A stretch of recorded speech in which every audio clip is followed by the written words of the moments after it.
We've talked a lot about sending people to Mars, mostly because sending people to Mars would be really, really cool. But we also talk so much about it because a lot of people think that Mars is the next place humans will colonize. Because after all, with just a little technological help, humans can live on the Martian surface. Sure, we'd need to bring along air and a place to live, and we'd need to figure out how to eat, but that's all pretty doable. At least, we think it will be soon. But we have another neighbor who tends to get ignored in conversations about space colonies. Venus. Venus is usually the closest planet to Earth, and it's the easiest other planet to get to. So by those measures, it might even be a better target than Mars. Plus, people call Venus Earth's sister, which is just really sweet. But people also call Venus hellish, and that fire and brimstone is why we don't talk a lot about colonizing our dear sister planet. Landing people on Venus's surface and having them live to tell the tale would be a big challenge, much bigger than for Mars. But what if we didn't need to land on the surface? What if we could have a floating city in the Venusian skies? Well, according to some folks at NASA, that idea isn't as far-fetched as it sounds. Part of why Venus's surface is so unfriendly is its temperature. Venus has a runaway greenhouse effect that traps the energy from sunlight, making the temperature at the surface hot enough to melt lead. The atmospheric pressure is also around 90 times what it is here on Earth,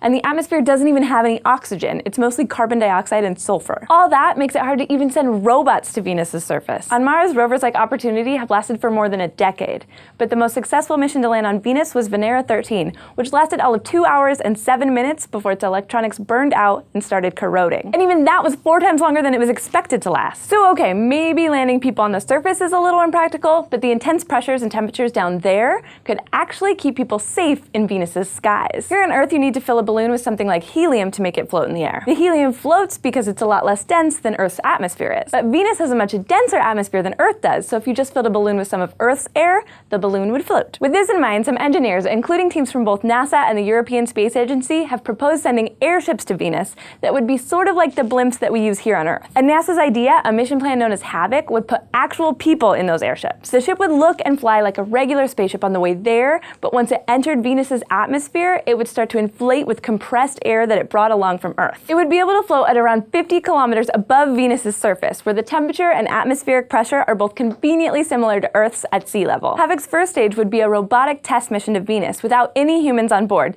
to make sure everything goes smoothly and inflates as it should. Then, assuming the unmanned test goes as planned, a crew of 2 people would spend about a month being swept around the skies above Venus's equator before detaching a smaller rocket and capsule from the airship and using them to head home. And if that goes well, we could be on our way to sending people to Venus for a whole year, or even setting up a permanent colony in our neighbors' skies. Havoc is still hypothetical for now, and it'll probably stay that way for a while. But if we ever do decide to set up shop on Venus, airships would be a great way to do it.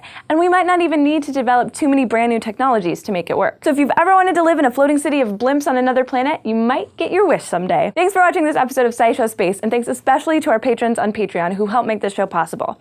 If you want to help us keep making episodes like this, just go to patreon.com/SciShow. And don't forget to go to youtube.com/SciShowSpace and subscribe.